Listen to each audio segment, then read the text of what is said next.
We know the Vietnamese want to do a deal with the United States. They're the very first one to call. What's your assessment? Sure. Yeah, I've been tracking this now for a couple of weeks. President Xi and China seem to be going all in on a regional strategy here. And President Xi, they're going all in on Southeast Asia. And today, in one of the public speeches he gave, he called on Southeast Asian countries, and specifically their Vietnam, to join him in resisting against President Trump's, quote, unilateralism and protectionism. And this is as President Xi is starting what is a propaganda tour to attempt to present Beijing and the CCP as a more reliable ally and trading partner than the United States. And the reality is that these countries, they have to, President Xi is coming.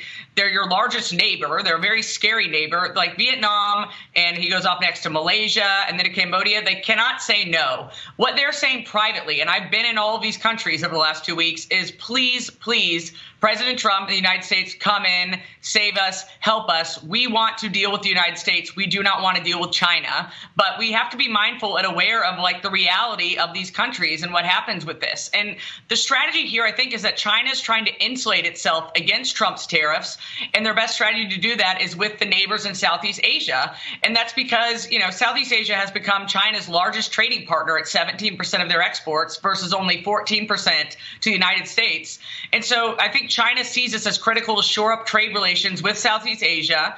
And then that also is because they use these Southeast Asia countries to escape Trump's tariffs. They manufacture these products in China, then they send them to get slapped with a made in Vietnam or a made in Cambodia stamp. Then those products come to the United States. And so that is what that's why, Cambodia got a 49% tariff, Vietnam got 46%.